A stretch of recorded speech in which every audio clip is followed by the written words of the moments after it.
Outside of Pakistan, I am mainly known for my 21-year-long cricket career, but in my home country, I am the head of a party that is battling to take on a political elite that has for more than 6 decades stymied this great country, depriving it of its God-given potential, ruled alternately by military dictators like President Musharraf, or as a fiefdom by families like the Bhuttos and Sharifs. Pakistan has drifted far from the ideals of its founders, far from being the Islamic welfare state that was envisaged.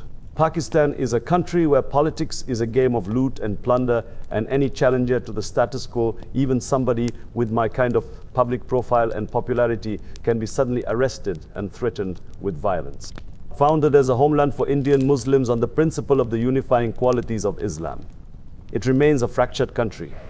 Kashmir to the northeast has been, since independence, the subject of a violent dispute between India and Pakistan.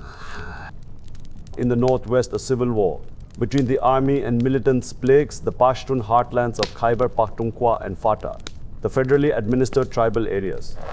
Baluchistan, a vast, rugged, unexplored and thinly populated province bordering Iran and Afghanistan, simmers with a separatist insurgency. To the south, the Arabian Sea washes against the shores of Baluchistan and Sindh, where the provincial capital Karachi is riven with fighting between various ethnic groups, including Pashtun immigrants and the descendants of Muslims who came from the other side of the border at partition, referred to as Muhajirs or refugees. Meanwhile, Punjab, home to more than half of the country's population, is resented by other provinces for monopolizing Pakistani political power and prosperity. Our country's woes began soon after Pakistan was created in 1947, when we lost our great leader Jinnah. Means land of the pure was just 5 years old when I was born. We had such pride in our country then, such optimism. We were a new nation, wrested out of the dying British Raj as a homeland for Muslims. Gone were the insidious humiliations of colonialism and the fear of being drowned in an overwhelming Hindu majority in an independent India. We were a free people, free to rediscover an Islamic culture that had once towered over the subcontinent, free to implement the ideals of Islam based on equality and social and economic justice, democracy, as Pakistan's founding father Muhammad Ali Jinnah said. We were to be the shining example in the Muslim world of what Islam could achieve were it allowed to flourish. Such dreams we had. As the years went by, we built our own tormented history and drifted further and further away from the ideals that had inspired Pakistan's creation. Pakistan's roots lay in the final days of the British Raj in India. Before them, the territory roughly defined as the Punjab, the northwest frontier province. The coastline on the Arabian Sea of Sindh province and Baluchistan had not been defined as Pakistan, but over the centuries became first part of one empire and then another. The British, initially through the East India Company, controlled the area from the early part of the 19th century onward, from the 1880s. Though the aim for millions of people throughout the subcontinent who wanted self-determination was the end of British rule. The Indian National Congress, which initially included Muslims, worked to achieve this end. The British did not want to relinquish control, but the Second World War weakened Britain economically and politically, and by then the empire on which the sun never sets was in its twilight years. The Indian National Congress negotiated with the British to bring about the end of their rule over India, and they wanted to see the whole subcontinent remain one country. Here, the histories of the two nations starts to diverge, wary of Hindu nationalism and mindful of the kind of violence that took place at sporadic intervals over the 1920s and 1930s in different cities and provinces in India. The All India Muslim League took a different view. As part of this league, two men in particular were fundamental in the foundation of Pakistan: Jinnah and Allama Muhammad Iqbal, who died in 1938, 9 years before the creation of Pakistan, is the visionary poet-philosopher considered to be the spiritual founder of Pakistan. In 1930, in an address to the All India Muslim League, he said, "I would like to see the Punjab, northwest frontier province Sindh and Baluchistan amalgamated into a single state. Self-government within the British Empire or without the British Empire." at least of northwest India. Believing that the Indian Muslim is entitled to full and free development on the lines of his own culture and tradition in his own Indian homelands, Iqbal felt that this was a necessary stage for the Muslim community to develop its collective selfhood, or khudi. Iqbal not only conceived of a self-governing Muslim state, his passionate voice awakened and activated Indian Muslims, motivating them not only to strive to free themselves from the bondage of imperialism and colonialism, but also to challenge other forms of totalitarian control, believing fervently in human equality and the right of human beings to dignity, justice, and freedom.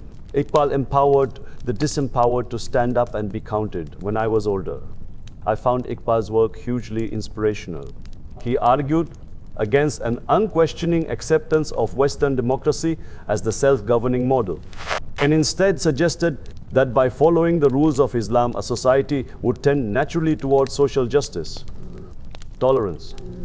Iqbal's interpretation of Islam differs very widely from the narrow meaning that is sometimes given to it. For Iqbal, Islam is not just a name for certain beliefs and forms of worship. The difference between a Muslim and a non-Muslim is not merely a theological one. It is a difference of a fundamental attitude towards life.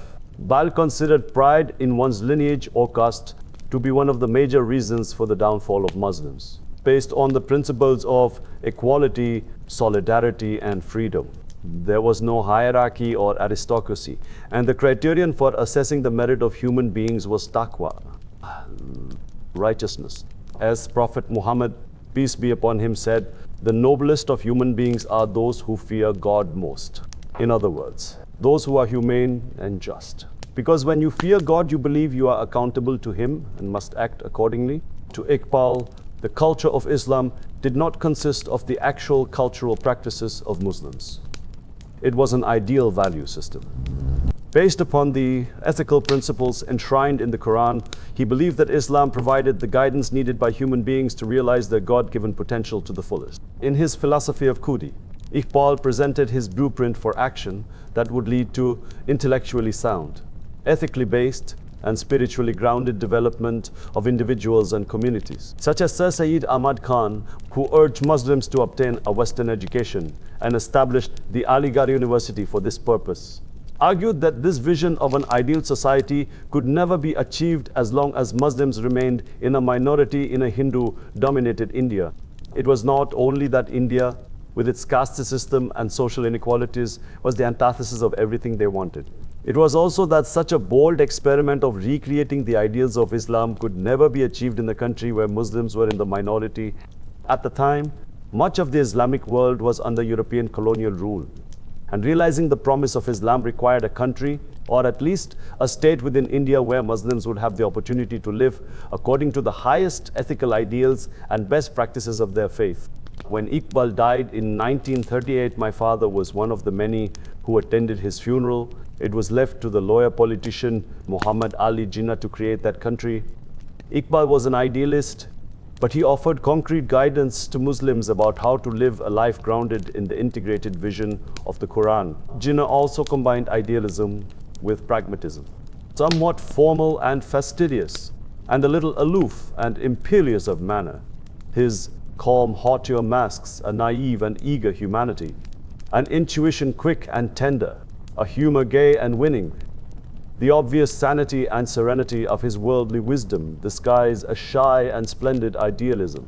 Naidu, the first woman to become president of the Congress Party. Jinnah had originally been a member of the Indian Congress Party and an ambassador of Hindu-Muslim understanding committed to united India. Yet he had fallen out with Mohandas Gandhi when the Islamic Caliphate finally collapsed in Turkey after the First World War. It was Gandhi who led the protests for its restoration, seeing in this a way of challenging the British.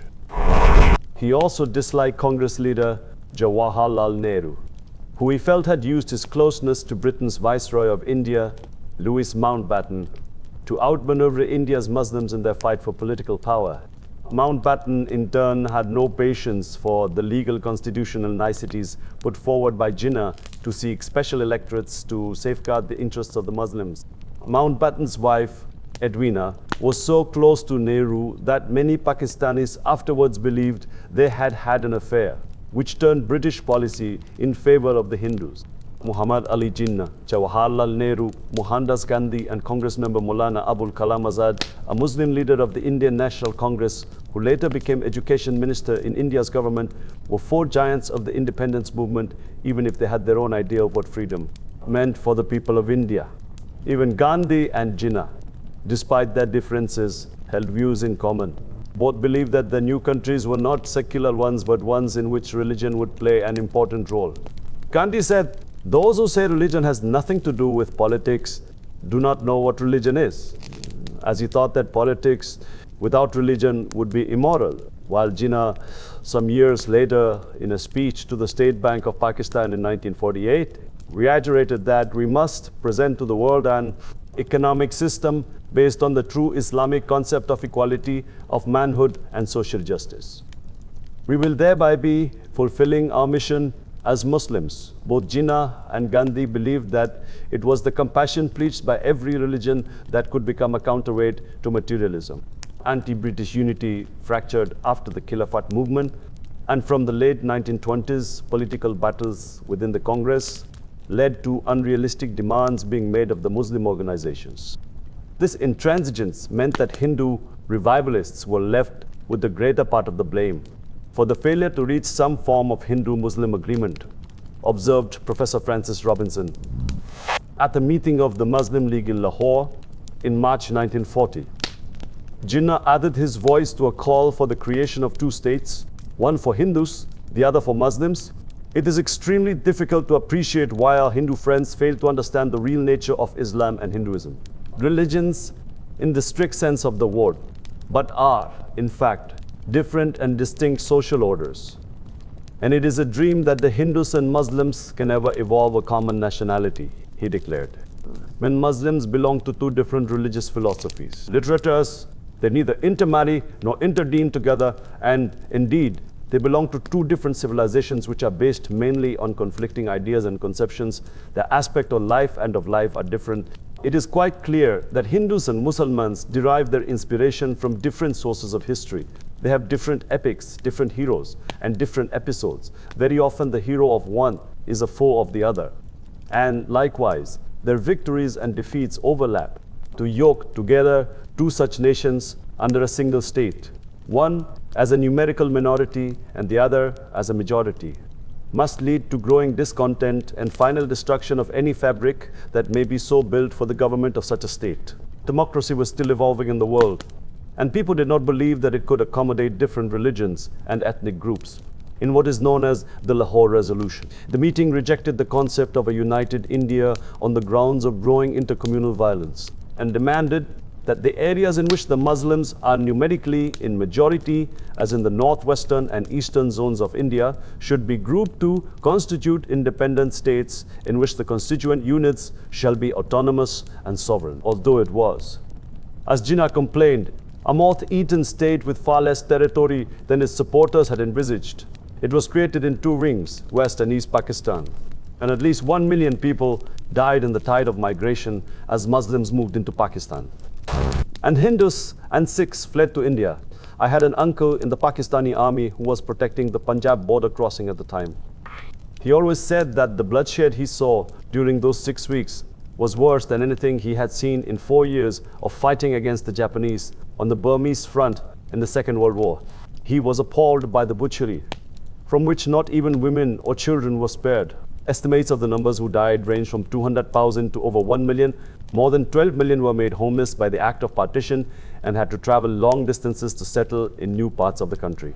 Families and communities were devastated as those widowed and orphaned in the slaughter had to take what was left of their belongings on a voyage to a new part of the country, where they would be unknown and often unwanted. The American photographer and the first female war correspondent called Partition a massive exercise in human misery. The experience for individuals. A 16-year-old boy joined the Pakistani army and was based on the border. There were atrocities committed by all sides, Hindus, Sikhs and Muslims. I saw people arriving on the trains that had been mutilated, women who had been raped and children who had been traumatized. I remember thinking at the time. Is this what freedom means? I had 3 uncles who lived in Simla at the time. Amid the chaos, we had lost contact with them. We never found them. Would be attackers by their Hindu neighbors, or the same tale but told by Hindu survivors. One such, from Jang in West Punjab, remembered Mr. Qureshi, who helped several Hindu families reach the border, only to be murdered as a non-believer by his fellow Muslims for having saved them. The madness that took place was exactly that. No one anticipated or dreamed that such things would happen, and certainly no one expected the violence to reach such heights. Was it a reaction to the end of British rule? A release of pent-up frustrations after the decades of humiliation? It suited the British for there to be division between the peoples of India, and they actively fostered this. The Earl of Elgin was informed in 1861, "We have maintained our power in India by playing off one party against the other, and we must continue to do so." The haste with which the plan for partition was implemented certainly contributed towards the hostile atmosphere that created such mayhem. And the British were very much responsible for setting this timetable. However, the Muslim political leaders, virtually against all odds and in the face of intense opposition from India's dominant Congress party, though we were in dire straits in the early years, the revolutionary zeal that gave birth to Pakistan carried us through. Democracy, though, never had an opportunity to flourish in Pakistan as Jinnah died in September 1908, leaving us rudderless in an era dominated by the great superpowers of the USA and the Soviet Union. Pakistan sided with the US, but even this was to prove troublesome. Our first Prime Minister, Liaquat Ali Khan, died in 1951, assassinated in Rawalpindi, in the same park where many years later, in 2007, former Prime Minister Benazir Bhutto would also be killed. He was killed by an Afghan opposed to the settlement that had left Kashmir divided. A man who felt Pakistan should be fighting to take it back. Many at the time saw more sinister signs in his murder. Amid rumors of American pressure on Pakistan in relation to the access to Soviet airspace Pakistan could provide, the relationship Pakistan has had with America as a nation, although not perhaps with its government, since then has never been a satisfactory one. And after 9/11, it only worsened, but more of that later. While India spent the early years of its independence with the stability provided by its first Prime Minister, Jawaharlal Nehru, who remained in office until his death in 1964. We began a slow slide into alternating military and civilian rule, which never allowed the political institutions to mature. We had other problems too, in part because of the division between the Pakistani elite and the masses. The idea of Pakistan had been conceived within a united India and found its major intellectual wellspring in what is today the northern Indian province of Uttar Pradesh. The epicenter of the Pakistan movement was in areas that did not eventually become part of Pakistan. Later, various ethnic groups, from the Bengalis of East Pakistan to the Baluk in the deserts running into Iran to the Pashtun in the tribal areas bordering Afghanistan, would find reasons to rebel against the state, often with disastrous consequences. Since Pakistan was dominated by Punjabis, these different ethnic groups felt they were denied both their economic and democratic rights, and sooner or later all took up arms against the state. We also began our life as a country at war, fighting India over the territory of Kashmir in 1947, and the festering dispute since then has helped give the army, and by default, the majority Punjab element within it, a disproportionately powerful role in Pakistan. Yet in the optimism and fervor of those early years, I believe we might have overcome all those difficulties had we been able to find a political system capable of implementing the egalitarian, democratic and ethical ideals of Islam that had inspired the creation of Pakistan. Instead, the British-trained bureaucrats had a low opinion of democracy, at least as far as Pakistan was concerned. They had been educated in a system that had taught them to look upon the masses with contempt and, copying the former colonial rulers, had inherited a mindset that the natives were not to be trusted, without leaders with the vision of Iqbal or the stature of Jinnah, or for that matter of Nehru. We were condemned to slide back into the kind of discreet authoritarian rule which marked the British Raj at the first opportunity. The military-civilian bureaucracy stalled the democratic process. Pakistan did not come up with a full constitution until 1956 because the West Pakistan ruling elite did not want to give the Bengalis an equal share in power. Given that the population of East Pakistan was larger than that of West Pakistan, to deprive the latter of their right to an equal share, experiments like the one-unit system, where the whole of West Pakistan was treated as one province, were introduced. This helped sow the seeds of Bengali resentment and eventually led to the breakup of the country. The 1956 constitution was abrogated by the commander-in-chief of the army, General Ayub Khan. He remained in power for 10 years before he was forced to resign amid popular unrest and was replaced by another military man, General Yahya Khan. Under Ayub Khan, Pakistan developed and changed. He introduced the Muslim family laws, which modernized some aspects of laws regarding marriage, but his efforts in agriculture and industry benefited the few, not the many. More importantly, he did not believe in democracy, so politically the country stagnated. Discontent in East Pakistan began to grow as the Bengali people, politically and economically excluded, had insignificant representation within the ruling elite. The creation of Bangladesh in 1971 was a direct consequence of this prolonged military rule, along with the reluctance of the ruling classes of West Pakistan to treat East Pakistan as an equal. Paradoxically, economically, the country passed through a golden period. Our growth rate was the highest in our history, though the majority of the population was excluded from the fruits of this economic boom. Administratively, the country was well run. Along with contempt for the natives, the British had also bequeathed us a reasonably efficient bureaucracy. From my vantage point as a child in Lahore, and indeed as I have been told later by my parents, the optimism which had accompanied the birth of Pakistan survived and even flourished in this early period of military rule. It helped, of course, that we were living in Punjab, the most powerful province in Pakistan, where we had little reason to suspect the many dangerous undercurrents building up in our country. When I was born, as a child in a comfortably off family in Lahore, I felt only the quiet optimism of a country hopeful for its future. It was an idyllic childhood with the freedom of plenty of space in which to play and the security provided by the Pakistani extended family system.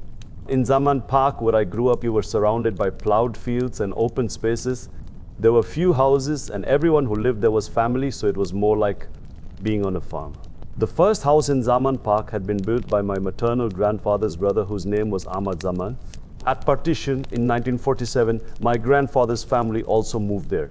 In the hot summer afternoons, I would go out with my airgun to shoot pigeons or to swim in the canal, and in the evenings play cricket with my cousins. There was no such thing as organizing playdates. I would be out to dart. My mother did not worry. She always knew I was with family. For fresh milk, every house had a cow or a water buffalo. Today, Zaman Park is in the center of Lahore, so fast has the city spread in every direction. All that is left of those green and open fields of my childhood is a small park. There are so many houses that people do not know each other as they once did. Although boys still swim in the canal, it is now dirty and polluted. Lahore's water, which used to be delicious, has become so contaminated it has to be boiled before drinking. I used to go to a school friend's farm that was barely 10 miles out of Lahore, and there at the age of 14 I used a shotgun for the first time and bagged 14 partridges. It was the most thrilling thing I had ever done. My friend's farm is now part of a suburb of Lahore and has been transformed from a place of wildlife and green fields into a concrete jungle. Today in the entire province of Punjab, there are probably only a handful of reserved areas where one gun can shoot 14 partridges. My mother would make us children go to see our maternal grandmother with our cousins every day for half an hour. These evenings with her were most enjoyable. She would know everything that was going on in our lives. In fact, she would get involved in all our problems, and we would tell her things that even our parents would not know. The love that my grandmother received from all her children and grandchildren must have been the reason why all her mental faculties were fully intact when she died at the age of 100. She might have lived longer, but when my mother died in 1985, she simply could not get over the loss, my mother being her youngest child. It almost seemed as if she decided it was time for her to go. She refused to get out of bed. She passed away. In Pakistan, family is everything. Islam strengthens the family system by making the role of the mother sacred. In the words of the Holy Prophet, paradise lies under the feet of the mother. And the greatest influence on my life was my mother. There were 5 of us, and I was the only son. She was a complete mother, happy to sacrifice all her pleasures for her family. I remember I would hide injuries from her just so as not to pain her. Once when I was 8 years old, my cousins and I were raiding someone's mulberry garden. While trying to jump from the tree, I slipped and fell on a branch. The sharp stick pierced a couple of inches in my thigh, almost rupturing my main artery. When I was taken home, I refused to show the wound to my mother because I could not bear to see her suffer. So great was my love for her that I hated to do anything that would annoy her. This is how love imposes discipline. She would make me do my homework every day, but I was so single-minded about sport that I would be uninterested in studies. It was only her efforts that kept me going. However, apart from my homework, my mother would never push me to do anything if I didn't want to do it. As its name suggests, there is a park in the middle of Zaman Park, where all us cousins ranging from children to adults in their 20s would play cricket and hockey. Matches would be played with such aggression that one year, visiting hockey teams refused to play us. My passion for cricket, along with partridge shooting, developed thanks to my uncles and cousins. My mother's family was passionate about cricket. I was inspired to become a test cricketer at the age of 9. When I saw my older cousin Jabe Burkey score a century against England at what is now the Gaddafi Stadium in Lahore, I used to treat my aunts and uncles' houses as my own, as all social life revolved around the family, with my grandfather's and his brothers' houses as the focal points. At family dinners, everyone would be there, from babies to the oldest members of the family. The rules of etiquette were clearly defined. Age was to be respected. The older the family member, the more respect they were accorded. When the elders spoke, all the younger members listened attentively. In turn, the elders took personal responsibility for all the children. Hence, a member of the younger generation could be disciplined by any elder, not just their parents. Any rudeness to an elder meant disapproval from all the senior members of the family. Unfortunately, amongst the westernized elite in Pakistan, the respect for age is diminishing. Some who are uncritically adopting Western culture almost consider a lack of respect for age a sign of progress. I remember how odd I found it when my tutor at Oxford asked me to call him by his first name. It was even more awkward for me when friends' parents would also insist that I did the same. Our value system was also molded by the attitudes of the elders. The younger members would carefully observe what was approved and what was condemned by the seniors. It was never the fear of being punished that made all of us follow family etiquette, but the fear of everyone's disapproval. Moral standards were high because immorality would have meant being ostracized. The greatest fear was to give a bad name to the family. Everything depended upon the reputation of a family, from arranged marriages to social acceptability. Any slight by an outsider on the character of a family member would mean an immediate closing of ranks by United Family Front. It also put immense responsibility on family members to conform to certain moral and ethical standards. When I became a successful test cricketer and gave interviews to the press, I would be extremely conscious of what I was saying, as I constantly worried about how my extended family would react to my comments. My mother used to tell us bedtime stories, each one with a moral message about Moses and the arrogant Pharaoh, Joseph and his treacherous brothers, and of course about the life of the Prophet Muhammad. We were also taught about Jesus, considered in Islam to be a messenger of God like Muhammad. Muslims believed that God had previously revealed his message for mankind to the prophets of the Jews and Christians, but that Muhammad perfected the religion first revealed to Abraham.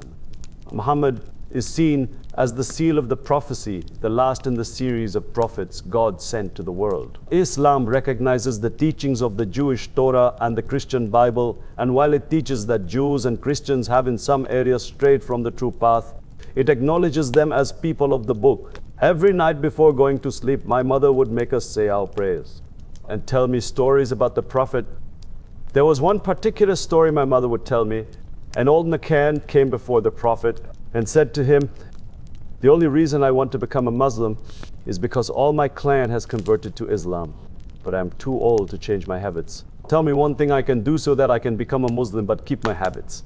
The Prophet replied, "Tell the truth. That is the one thing you need to be a Muslim." This story appealed to me as a boy because I could never lie to my mother, as she would always sketch me out simply by looking at my face. My mother also told me how her father, Ahmad Hassan Khan, modeled himself on the Prophet and would tell me stories about how whatever he did, he would always tell us, "This is what the Prophet did," even to the point of liking honey and dates. The concept of heaven and hell was made clear to me ever since I can remember. The only problem was that I could not understand heaven. My poor mother frequently had to answer questions like, would I be able to play cricket in heaven? And would I be able to shoot? When I was 7 years old, a Maulvi, Islamic scholar, came to teach me and my sisters the Quran in Arabic. In school, we had a religious knowledge class, and our daily assembly started with a verse of the Quran. Every Friday, I went with my father to the mosque on Eids, the two biggest festivals of the Muslim calendar. All the males of Zaman Park, young and old, would go to the shrine of the great 16th century Sufi Saint Mian Mir Sahib. Mian Mir is also a legendary figure for Sikhs who come to pray at his shrine in Lahore. Our family graveyard is outside the shrine, so after Eid prayers we would go to our relatives' graves and pray for their departed souls. Such shrines are common in the subcontinent, where Islam was spread from the 9th century onwards in large part through the Sufis. Their egalitarian message and doctrine of love, peace and compassion appeal to the poor and dispossessed. The Sufis' tolerance of other religions and cultures meant that as they made their way through what became the Islamic world, the religion they spread blended with local customs to become a kind of populist Islam. Their followers made shrines of their graves, which became places of pilgrimage. Rich and poor alike still flocked to these shrines to pray and make offerings. Once a year, usually on the anniversary of the saint's death, there is an urs, a festival, when prayers are accompanied by devotional dancing and singing and the distribution of food. This is the kind of Islam that the austere Wahhabi branch, which has influenced the Taliban, opposes. My parents were both easygoing Muslims who always taught us that Allah was the most beneficent and the most merciful. We were never forced to read our prayers or fast. At Ramadan, the month when Muslims fast from sunrise to sunset, it was we children who would choose to compete with each other to keep our fasts. I kept my first fast around the age of 9 and was rewarded with presents from my father. If there was anything said against Islam, both my parents would defend it vigorously. My mother's extended family was originally from the Tehreek-e-Pashtun tribe in Kaniguram, the biggest town in South Waziristan, which rests in a fertile valley close to the Afghan border in the tribal areas. She instilled in me a pride that the Pashtuns had never been subjugated and had constantly fought the British. Her family had ended up living in 12 fortresses known as Basti Pathan, near the town of Jalandhar, where she took much pride in saying my grandfather had hosted Jinnah, only 40 miles or so away from Lahore, but in what became India. The whole family had emigrated to Lahore at partition, although none of them had been killed. When they moved out in a convoy, the Sikh gangs who were massacring the Muslims in Punjab believed wrongly that they were armed and left them alone. My father's family were also Pashtuns, also known as Pathans, but from the Niazi tribe, which had come to India with invading Afghan tribes around the 15th century. Much of his family still lived in Mianwali, a town on the river Indus on the border with Khyber Pakhtunkhwa, formerly known as the Northwest Frontier, and family ties are still very strong there. In time, amongst the Burkis, my mother's tribe, the family system would begin to weaken, and my children will only know their first cousins. But in Mianwali, even third cousins know each other. I frequently meet Niazis who will tell me how they are related to me through my great-grandfather. Village communities have stronger family systems than urban ones. In a place like Mianwali, people often operate as part of a family group of maybe 100 people. Everything is shared: salaries, responsibilities, friendships, enemies, hardships, and successes. When people from rural areas go to look for jobs in the cities, the first people they contact are their relatives. If there are none, then they seek out people from the village or tribe. Millions of people have been displaced by fighting or floods in recent years. But you do not see hordes of hungry, homeless people sleeping on the streets of Pakistani cities. Many have been absorbed by the family and tribal network. People with little have taken in, fed, clothed, and housed people with still less than them. All this, of course, helps free the country's rulers and elite from bearing the burden of so many displaced people, let alone the responsibility of paying taxes and implementing any kind of effective welfare system. As I have so often observed in Pakistan, the poor have taken the blow for the rich. Growing up in Lahore, I became aware of two strong prejudices. One was against colonialism. This, according to my mother and father, was the ultimate humiliation for a people. At bedtime, my mother would tell me stories of resistance to the British, about heroes like Tipu Sultan, The Tiger of Mysore, who died defending his city when he was attacked by three armies, the British, the Nizam of Hyderabad, and the Marathas in 1905. At the same time, she would contemptuously relate the story of the surrender of the last Mughal emperor, Bahadur Shah Zafar, who died in 1862 in captivity in Burma. She would quote the Tipu Sultan's remark, "The day of a lion is better than 1,000 of a jackal." The general thinking in the Indian subcontinent is that the greatest damage inflicted by colonialism was material. In the 1700s, the CDP of India was almost 25% of the world's economy. By the time the British left, it was around 2%. The British lawyer Cornelius Walford estimated in 1879 that there had been 34 famines in the previous century or so of British rule, but only 17 in the preceding 2,000 years. Akbar writes, "The Mughal response to famine had been good governance, embargo on food export, anti-speculation regulation, tax relief and free kitchens. If any merchant shortchanged a peasant during a famine, the punishment was an equivalent weight in flesh from his body that kept hoarding down." Millions died in these catastrophes. A materialist lobby feels that British rule gave India a strong administrative system along with an infrastructure of roads and railways. Up to a point, this is true as well. In my opinion, the greatest damage done to the people of the Indian subcontinent was in the humiliation of slavery and the consequent loss of self-esteem. The inferiority complex that is ingrained in a conquered nation results in its imitation of some of the worst aspects of the conqueror, while at the same time neglecting its own great traditions. It destroys originality as the occupied people strive only to imitate the occupiers. Furthermore, this slavish mimicry wrecks any sense of leadership in the elite, the people with the most expensive education in the country. One of Iqbal's great qualities was that he provided such new and original thought, despite having lived his entire life under colonial rule.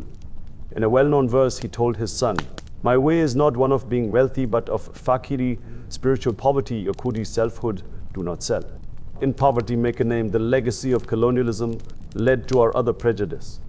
Against India, we as a nation felt we had been cheated out of Kashmir by the pro-Indian last viceroy of India, Lord Louis Mountbatten. Hatred against our neighbor, in Punjab especially, reached its height in the 1950s and 1960s, since so many Muslims had migrated from East Punjab at partition in 1947, and hardly a family had not lost loved ones in the bloody massacres during the border crossing. When I toured India playing cricket, that I realized how much we have in common and lost this prejudice. Islam, we were told, was tolerant, and it had spread in the subcontinent, not by the force of arms, but by the great Sufi saints, such as Khwaja Muinuddin Chishti, known as Garib Nawaz, the benefactor of the poor, who lived in North India in the late 12th and early 13th centuries, who won people over with their humanitarian message. Sufis were held in such esteem that in 100th Trident Tree, when a Mongol army under Targi laid siege to Delhi, Sultan Alauddin Khilji appealed to the great Sufi saint Nazam Uddin Aulia for help. Since both my parents had Hindu and Sikh friends from school and college before independence, we were never taught to hate people from other religions. There was no militant fundamentalism in those days, and those few who could be classified as religious bigots were not taken seriously. We were told, however, that Islam was the superior religion since the Quran had been dictated to the Prophet by God himself, whereas the other holy books had been written by man, and so human faults had slipped in. Muhammad was unlettered. He therefore had to ask other people to write down the messages he had received from God, apart from being a book of wisdom. The Quran is still considered the greatest work of Arabic literature, and the beauty of its words has converted many, including the great Caliph Umar, one of the Meccans most opposed to the new religion being preached by Muhammad. Umar was at the forefront of plans to assassinate the Prophet. But according to Muslim tradition, when he heard his sister recite from the book, his heart softened. He wept, and Islam entered into him. He went on to become one of Muhammad's main companions, inheriting leadership of the Muslims after his death. The only time I truly understood what the Caliph might have experienced was when I took my sons once to the Faisal Mosque in Islamabad for Friday prayers. A visiting imam from Egypt was delivering the khutbah, the sermon. Often you sit there during the sermon and become lost in your own thoughts because you cannot understand the Arabic. But when the imam started reciting, I was immediately struck by the sound that gently led the whole mosque. Looking around, I saw that As his voice resounded through the building, it was having the same effect on other worshippers. It was like listening to a classical symphony. It gave me goosebumps. I've never heard anything like it before or since. Not even in the two great mosques of the holy cities of Mecca or Medina.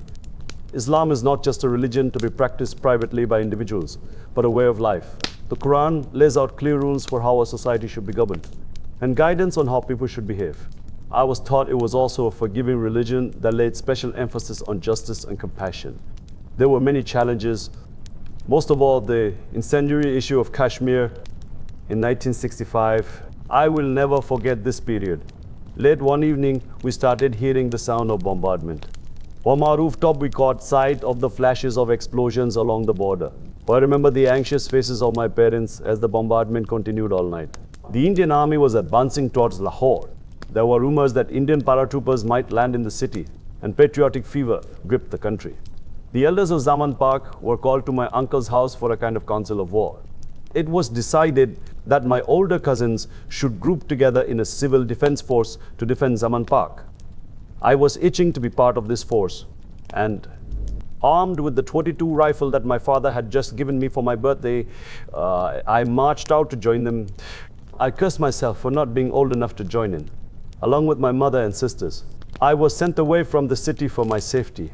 I remember seeing open areas outside the city, swarming with warriors from the tribal areas volunteering to assist the army.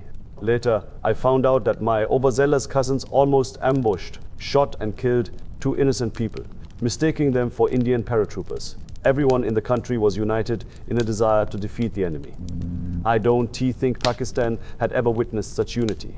The neatest thing to it was perhaps when we won the World Cup in 1992. As I grew up, I developed a passion not only for my country, but also for the Pakistani countryside. Every summer I would go with my parents and sisters to the hill stations to escape the oppressive heat of Punjab. I can still remember the thrill I felt as the car slowly ascended the mountain road and the air cooled. Only those who have experienced the intense heat of the Punjab summer can understand such relief. There was no air conditioning in those days. We had picnics and walks in the forest. Jackals, porcupines, and a huge variety of birds. Occasionally, we even saw the tracks of a leopard. Once, when I was about 5 years old, during a trip to the hill station Dunga Kali, over 200 miles to the northwest of Lahore, a leopard killed a donkey right outside our rest house in the middle of the night. I can still recall how fascinated I was by the poor donkey's partially eaten corpse. In the winter, I went partridge shooting with my uncle and male cousins in the Salt Range, a low mountain range about 2.5 hours drive west of Lahore. Some of my best childhood memories are of these trips. We stayed in colonial rest houses in the wilderness, ate sumptuous picnic lunches, and returned in the evening to relax around a log fire.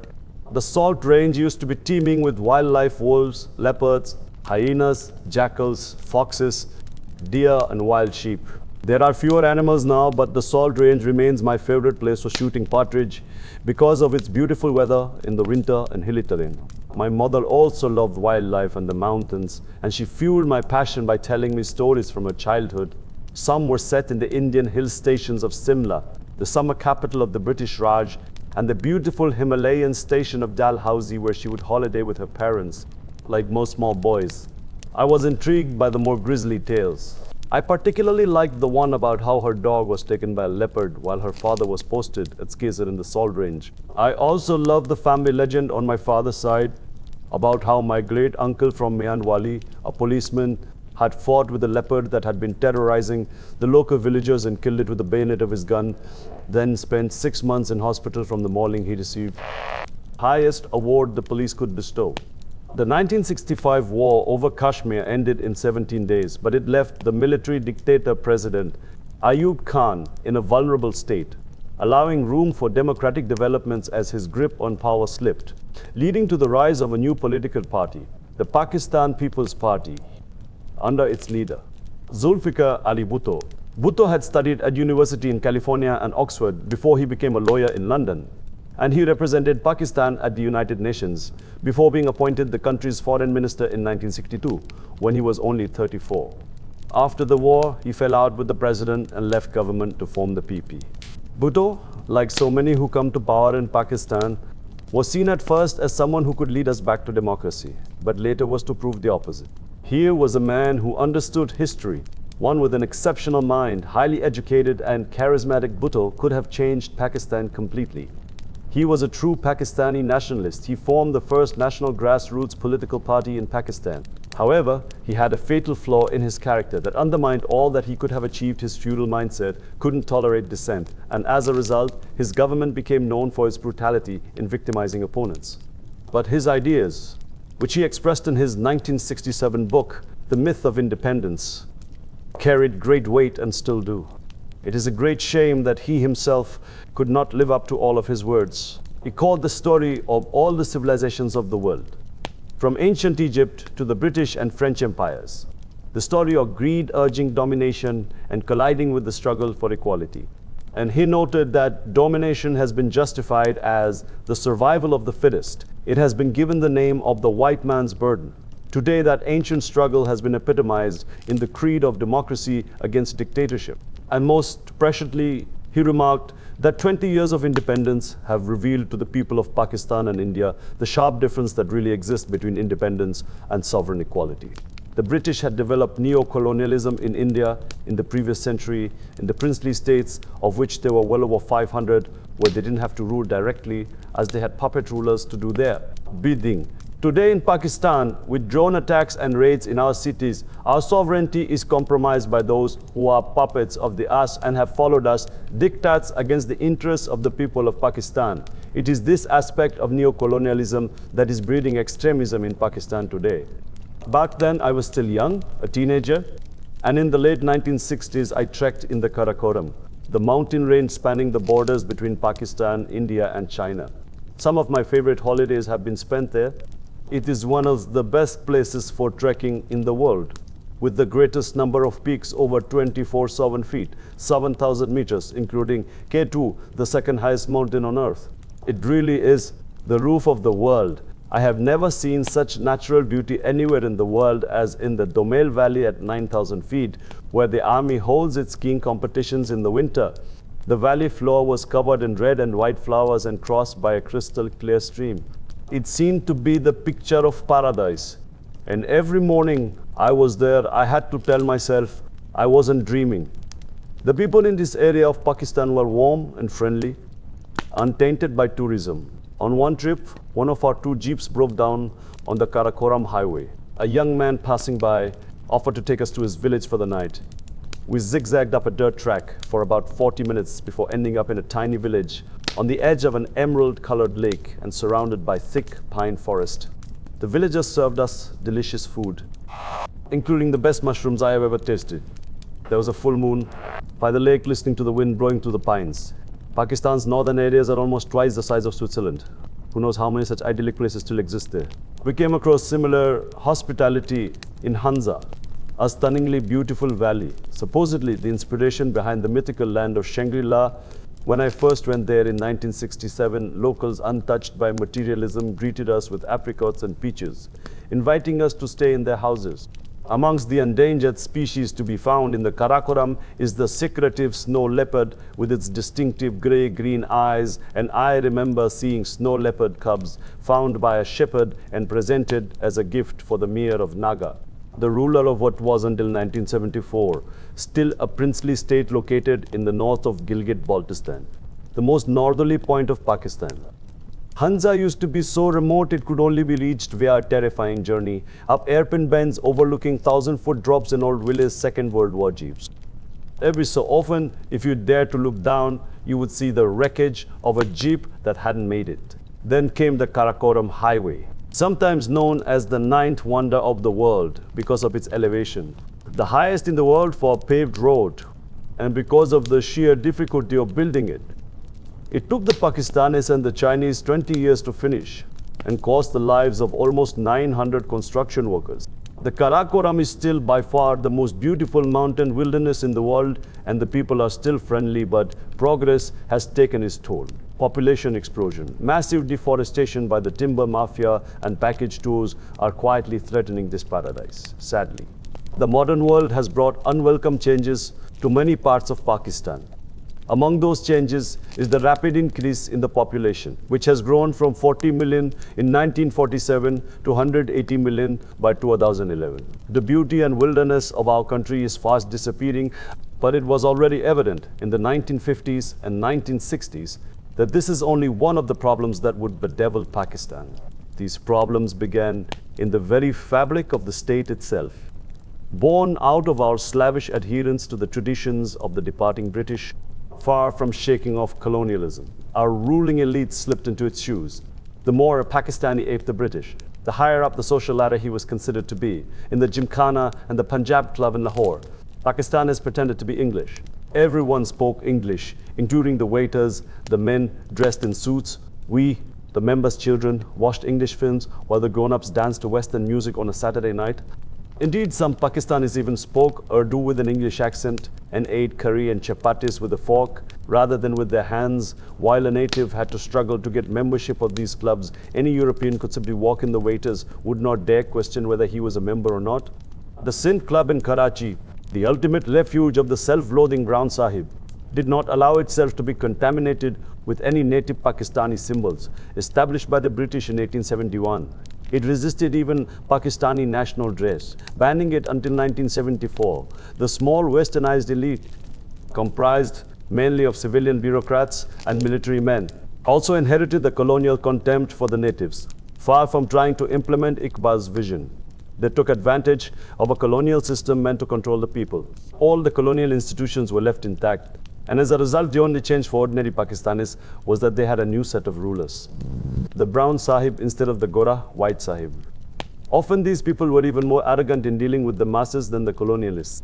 Just as slave foremen were sometimes more brutal to the slaves than their masters were. A practice that continues to this day. As we'll see in chapter 8, with the way Pakistani security forces acted in their treatment of Afghans.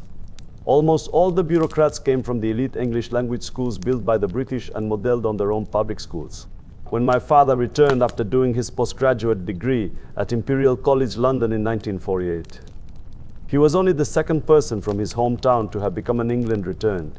And almost the entire town came to greet him at the railway station. An England returned would find his social status rise dramatically, and he could have his marriage arranged to a girl well above the status of his family.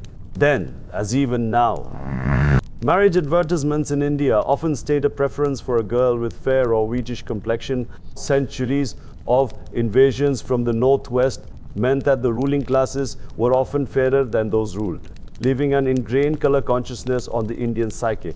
An England returned would automatically become a whip in Zaman Park. When any of my older cousins came back after studying at an English university, we would bombard him with questions about life there.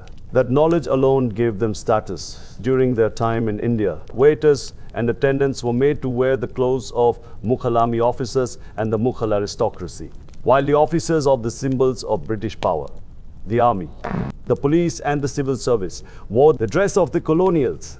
Mughal Empire, which covered most of the subcontinent from midway through the 16th century, had begun its decline in the early 700s.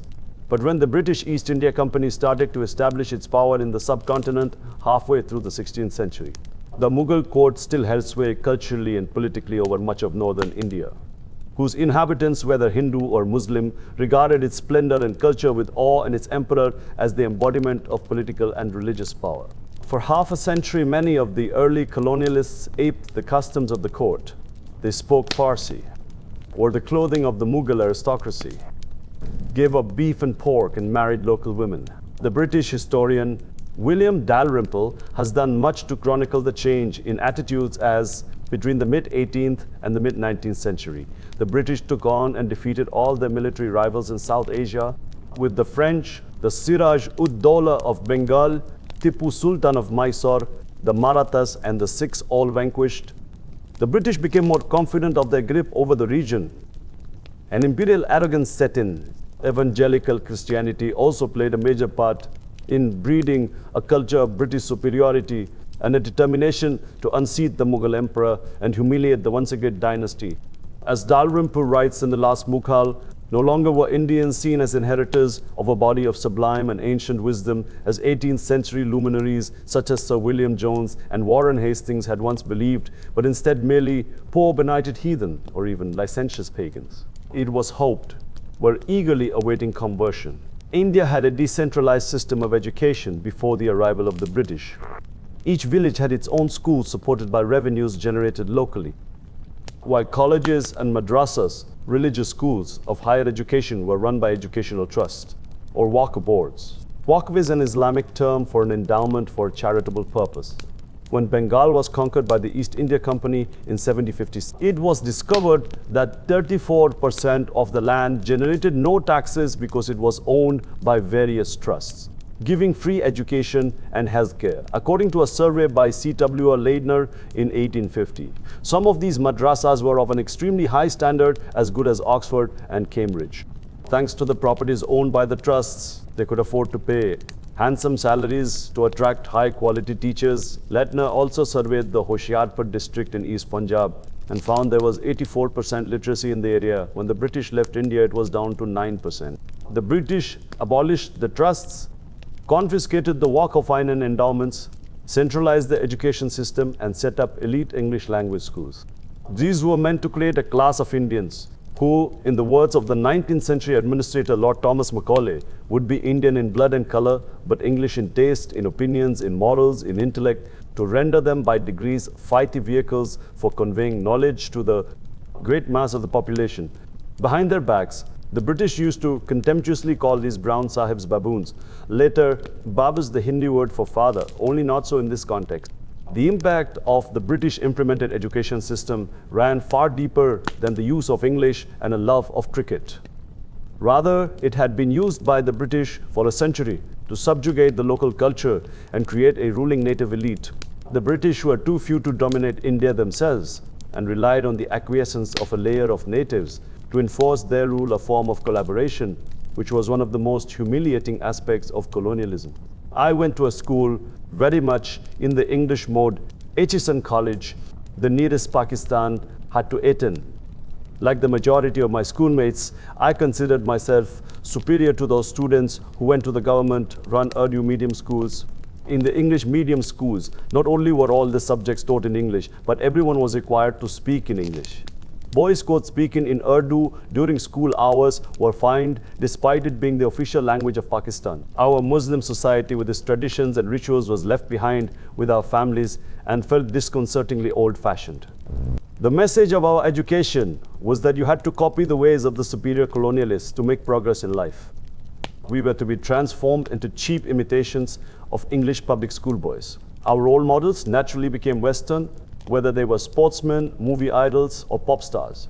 Besides, we could not help but notice that the older generation was deeply impressed by the colonials and their culture, no matter how much they disliked them. It was only much later that I realized how much our education dislocated our sense of ourselves as a nation. At the time, I thought more about playing cricket on Aitchison's beautiful sports fields.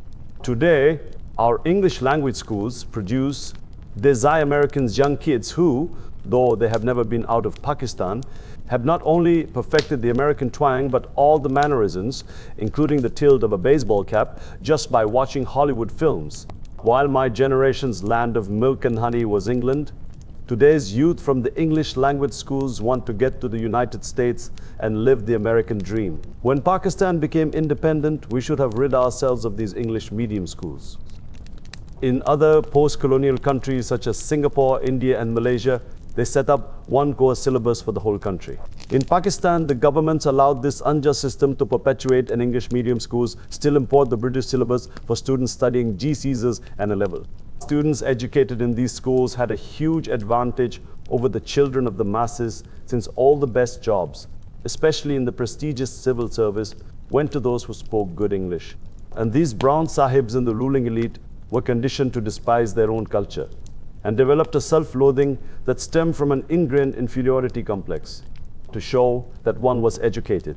A stranger would immediately throw English words into the conversation to establish his credentials. At Aitchison, the more anglicized the boy was, the more he was admired. We were impressed by English history, English films, English teachers, English sports, English novels, and English clothes. We laughed at someone who could not speak English properly, but it was quite cool to speak Urdu with lots of English mixed in. We wore Western clothes and would feel awkward in shalwar kameez except on ethnic occasions like Eid. When I joined the Lahore cricket team at the age of 16, I found that because I came from an English medium school, I could barely communicate with the majority of the team as they had been to Urdu medium schools. Most of the boys would gang up and make fun of me. I felt like an outsider with this huge educational and cultural gap between us, wider even than that found in the British class system. Their jokes, their humor, the films they liked, their views of the world were all different to mine. It was then that I began to realize how much resentment there was amongst those from Urdu schools towards those from the English ones. I also realized why. Despite having the best sports facilities at HSN, its boys could never compete with those from poor schools. The latter were much tougher and had a far greater hunger to succeed. Similarly in hockey and squash, other sports that Pakistan has excelled in internationally, all the stars came from the Urdu schools. However, I discovered that they were quick to learn that the way up the social ladder was to acquire Western mannerisms. So most of the cricketers loved shopping for English clothes and learning the English language, preferably with an English accent. Some of the cricketers only started drinking alcohol, which was banned in 1977 because it was a Western and hence upper class thing to do. National dress was another marker of cultural identity, sabotaged by colonialism. When I was a boy, I remember one of my uncles asking a cousin of mine who was wearing shalwar kameez why he was dressed like a servant. Another time, I overheard a friend of my mother talking about someone being an upstart because he had only recently started wearing Western clothes. It was decades later. In the summer of 1988, when I was trekking with a couple of English friends in the Karakoram, that I became conscious of being dressed as a foreigner, while all the locals were in Pakistani clothes. It suddenly dawned upon me, here I was, a role model who drew crowds wherever I went, and yet I was dressed like an outsider. Years later, I was embarrassed by the Pashtun tribesmen on my first visit to Waziristan, who resolutely insisted on speaking to me in Pashto, despite the fact I did not speak much of their language. They made a point of it to emphasize their pride in their culture. It is only in the tribal area of Pakistan where people are fiercely proud of the fact that they have never been conquered, that they feel no need to borrow from anybody else's culture. Colonialism only works if the colonizers are convinced of their superiority and the colonized of their inferiority. The Pakistani military and bureaucracy being originally colonial constructs, there is an ingrained inferiority complex. I remember a serving lieutenant general saying to me, "But Imran, my dear chap, why do you insist on wearing shalwar kameez when you look so good in a suit?" But they just do not have the confidence. When I had an office in the cancer hospital I founded in memory of my mother, in the early 1990s, I ran the marketing department there. I noticed that most of the regular donors were from the trader class, who wore shalwar kameez, and decided the hospital marketing team should also wear Pakistani dress. A couple of months later, a member of the team asked permission to revert to Western suits as he felt that the traders and other people generally did not give him the same respect if he wore Pakistani clothes. He also felt he had less confidence wearing our national clothes when he visited businessmen as officers. This complex worsened, and since Musharraf's regime in the early part of the 21st century and its superficial drive for westernization, even political candidates in Pakistan, particularly in Sindh and Punjab, also felt the pressure to wear Western dress. Many candidates have their publicity photographs taken in jacket and tie because they feel Western suits make them appear more sophisticated and more educated to the voters. Retaining the language or dress of occupiers or colonizers has not been that unusual throughout history. For instance, after Sicily won independence from the Arabs in the 11th century, Arabic remained the language of the island's courts for another 50 years. Yet in Pakistan, the cultural affinities of the English-speaking elite also distanced us from our culture and religion. While no one ever considered becoming a Christian, it was natural that most of us started considering Islam to be backward, just like our culture. If any student prayed or talked about religion or had a beard, he was ridiculed as a traditional Islamic cleric or scholar. Our Maulvi, our Western education also laid emphasis on science, which based everything on the premise that what could not be proved did not exist. This clashed straightaway with religion, which wanted us to believe in the unseen. Moreover, since in the 1960s the youth in the West were in rebellion against the older generation and against religion, we too became affected by those attitudes. By the time I finished school, I still went for Friday and Eid prayers with my father and fasted during Ramadan.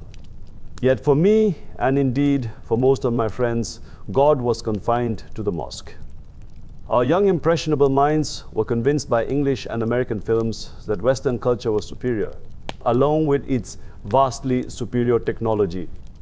Had we had better understanding of our cultural heritage or our religion and its history, it might have helped us to resist the lure of the West. Nor could our preachers counter this great onslaught of colonial culture, for they had no Western education and could not communicate with us in the language in which we had been taught. Our cultural separation from them reinforced in our minds the idea that Islam was backward. I can remember students laughing at preachers with poor English, even nowadays. As the ruling elite despairs of the many young men who have turned to fundamentalist Islam, few grasp how much this great educational divide exacerbates our troubles. While they quite rightly talk about reforming the madrasas, which have sprung up in their thousands and often offer many poor families their only access to education, they rarely look at the problem from the point of view of the masses, who have little reason to feel an affinity with an elite who remain the inheritors of colonialism. They have nothing in common with these people and see them as a kind of Trojan horse for the West trying to destroy our culture. Physical colonialism has been replaced by cultural colonialism. The writer Titus Burckhardt describes this kind of dislocation in his book Fees, City of Islam. Burckhardt spent time in the Moroccan city in the 1930s when he revisited it 25 years later. He observed, "At the time I first knew it, men who had spent their youth in an unaltered traditional world were still the heads of families. For many of them, the spirit that had once created the Mosque of Cordova and the Alhambra was nearer and more real than all the innovations that European rule had brought with it. Since then, however, which from its earliest childhood must have been blinded by the glare of European might, and which, in large measure, had attended European schools and henceforth bore within it the sting of an almost insuperable contradiction. For how could there be any reconciliation between the inherited traditional life which, despite all its frugalities, carried with it the treasure of an eternal meaning, and the modern European world which, as it so palpably demonstrates, is a force oriented entirely to this world, towards possessions and enjoyments, and in every way contemptuous of the sacred?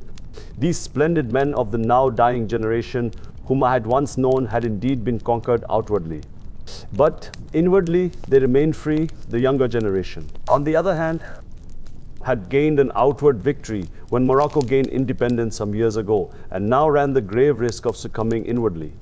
The jolt came in 1971. In the elections of 1970, the Awami League of East Pakistan, the party demanding autonomy there, had won a majority in parliament. Yet, Zulfikar Ali Bhutto, the leader of the Pakistan People's Party, which had won in West Pakistan, conniving with the military dictator General Yahya, deprived the Awami League of East Pakistan of the chance to form a government. The people of East Pakistan rebelled against what they saw as their disenfranchisement by the more powerful West Pakistan.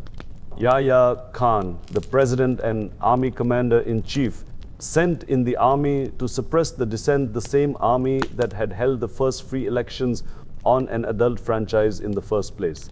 As the troops descended on East Pakistan, Bhutto returned to Karachi from Dhaka triumphantly, proclaiming that Pakistan had been saved. But the result was a terrible war in which thousands of civilians died and millions of refugees poured into India's West Bengal.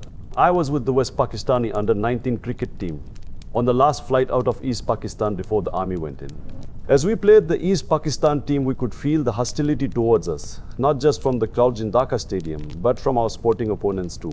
The captain of the East Pakistan team, Ashraf ul Haq, who later became a friend of mine, told me at dinner that evening about the great antagonism felt towards West Pakistan. He told me that many like him would want to be part of Pakistan were they to be given their due rights. But as things stood, there was a strong movement for independence.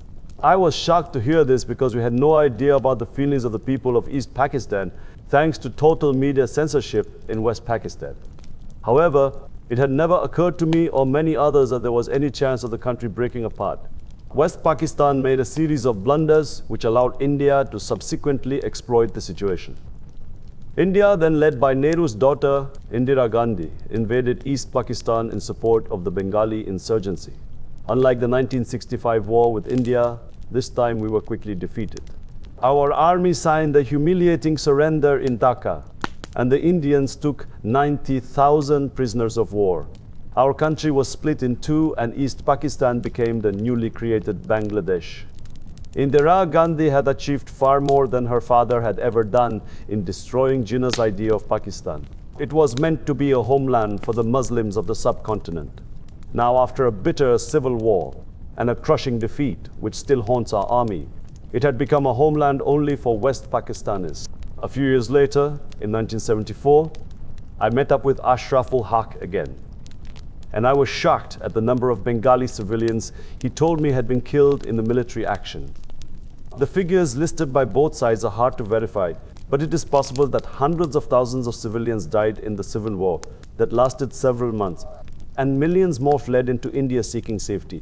I had previously argued with English and Indian contemporaries that this was all propaganda against the Pakistani army and Pakistan.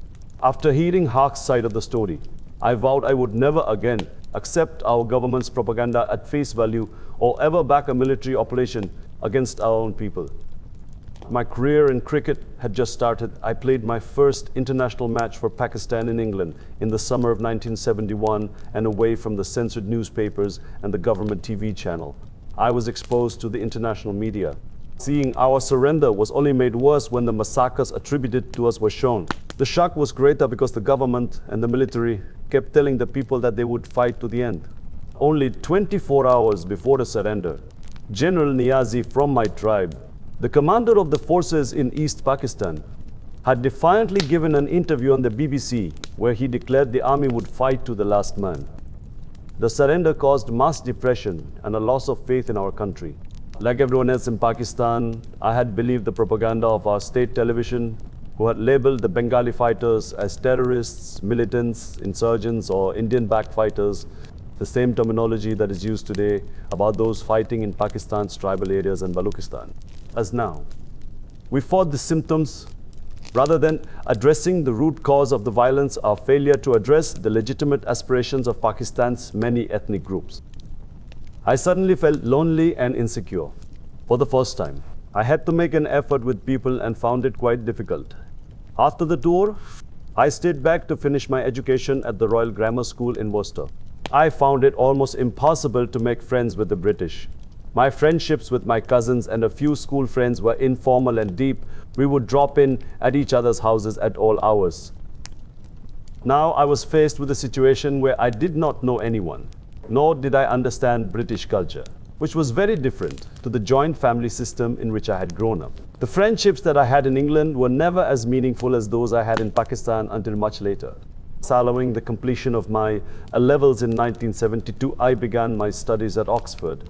It was a huge culture shock. The youth rebellion was in full swing, and the English culture we knew through our English schoolmasters. Books, stories, and anecdotes of my parents' generation had disappeared under a blitz of sex, drugs, and rock and roll. Traditional British values which stemmed from the Victorians' ideas on morality and had so impressed the older generation in Pakistan were being rapidly discarded in Britain itself, dismissed as hypocritical.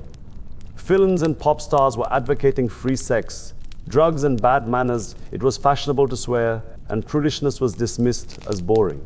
The biggest attack was on religion and on God. In Pakistan, the English-speaking elite considered the mullah backward, but even they never dared publicly attack him. Most of them would follow Islamic rituals and considered themselves religious. In Britain, lampooned in Monty Python's Flying Circus and in the film The Life of Brian in the 1970s, as well as in television skits by Benny Hill portraying priests and nuns as sexual perverts. Our role models were Mick Jagger and David Bowie. While our intellectual thinking was defined by the then popular Marxist rejection of religion, from Darwin's theory of evolution to Nietzsche proclaiming the death of God. We were encouraged to believe religion belonged to a pre-logical stage of human development. Freud thought God was an illusion created by man to fulfill his own needs.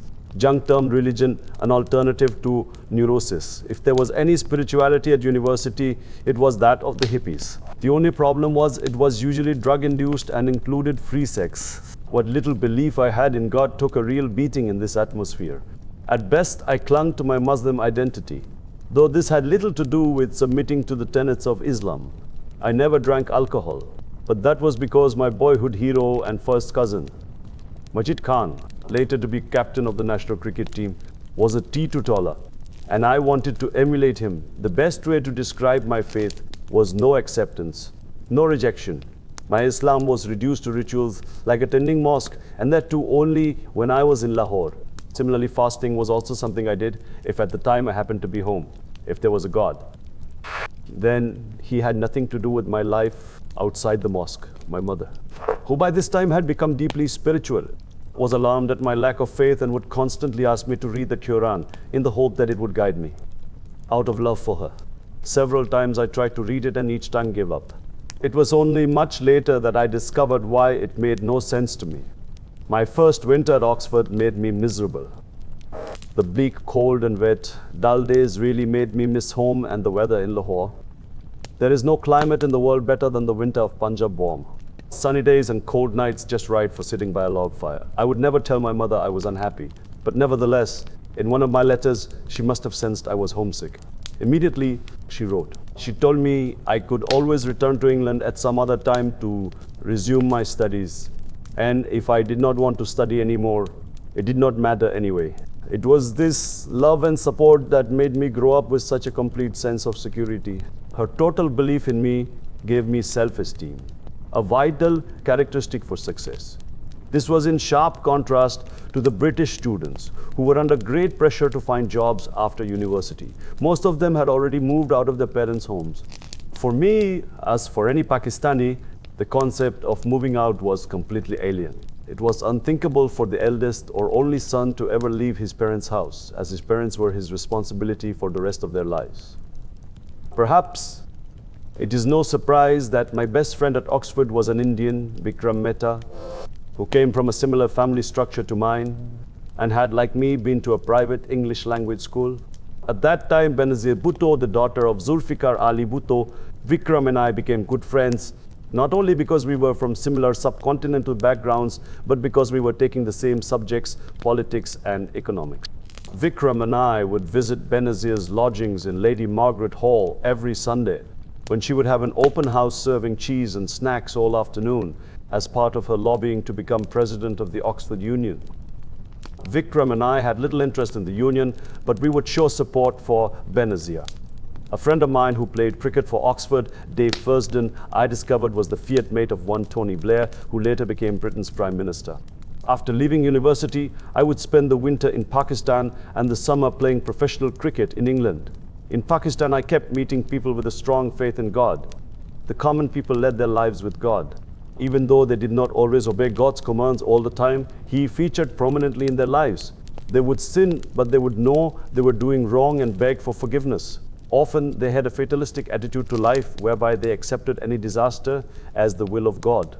I considered this to fit in with Marx's idea of the opium of the masses.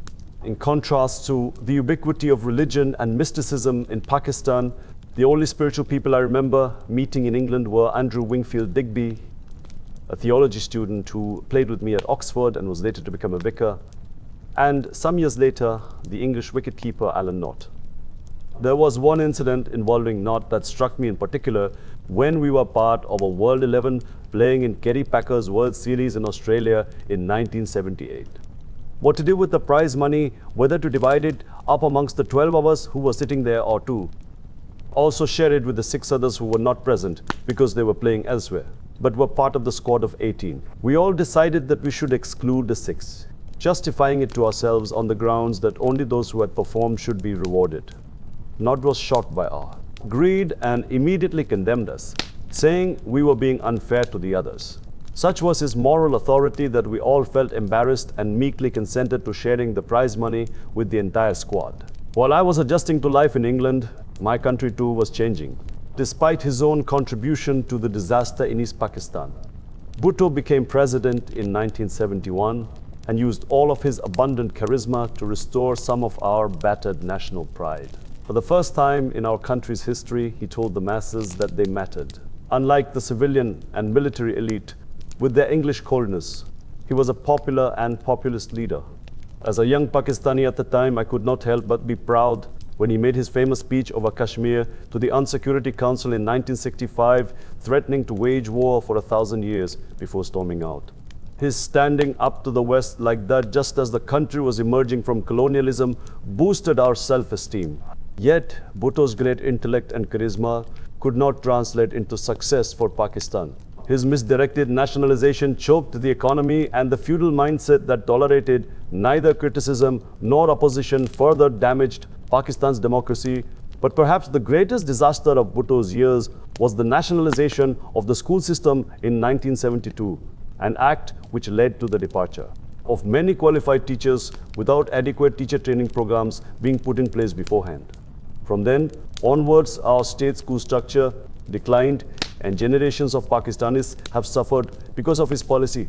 In the end, it was apparent that Bhutto was just using the Pakistan People's Party to further his personal ambitions, his promise of power to the people forgotten. Opposition to him grew. Protests against the results of the elections were brutally crushed, and in a last attempt to regain ground and shore up support amongst the Islamic parties, Bhutto banned alcohol, nightclubs and gambling. As protests escalated into riots, the army were called out to control the streets. Martial law was declared, and the country was to remain under it for 11 years.